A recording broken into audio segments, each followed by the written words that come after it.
ஒரு பிள்ளை கூட அண்ணாமலையால் புரிந்து முடியாது. அதே மாதிரி வந்து தமிழகத்தில் விரைந்து காவி ஆட்சி மலர்ந்தே தீரும் அப்படின்னு அவர் கற்பனை, அது நிச்சயமாக நடக்கவே நடக்காது என்பது ஊரறிந்த உண்மை. அவர் கற்பனையில் மிதந்து கொண்டிருக்கிறார். முதலமைச்சர் வந்து பொய் சொல்றாரு. முதலமைச்சர் வர வழியில வெடிகுண்டு மிரட்டல் அவர் கார் யாருக்கு? முதலமைச்சரோட காருக்கு வர வழியில தளபதியை பொறுத்த மட்டும் தன் வாழ்க்கையில் பல சோதனைகளை சந்தித்தவர்.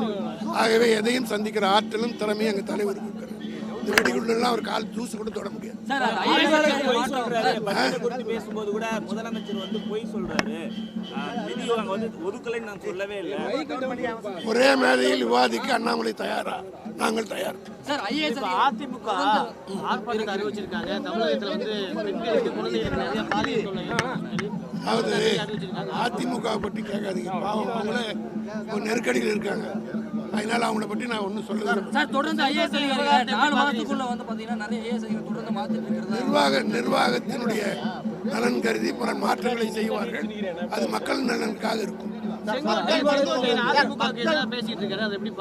நான் சொல்லிட்டு அதிமுக இருக்கிற யாரை பற்றியும் நாங்கள் விமர்சிக்க விரும்பவில்லை. நாங்கள் we are going steady.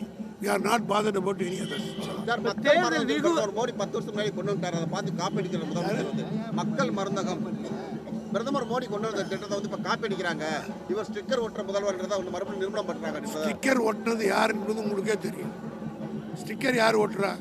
அவர் அமைதித்து எந்த திட்டமாவது நிறைவேறி இருக்கிறதா? வீடு திட்டம்னு சொன்னார், 1 லட்சம் கொடுத்தார், 12 லட்சம் அரசாங்கம் செலவு பண்ணி கொடுத்தார்.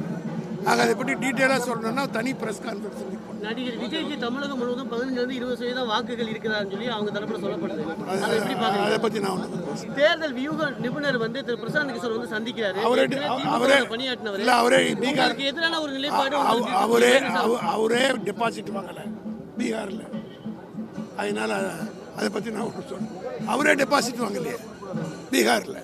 அண்ணாமலை தொடர்ந்து திமுக மீது குற்றச்சாட்டு முன்வைக்கிறார். அவர் ஒவ்வொரு செங்கலையும் அதான் சொன்னேன், அறிவாலயத்தில் இருக்கிற ஒரு புல்லை கூட அவரால் போட முடியாது.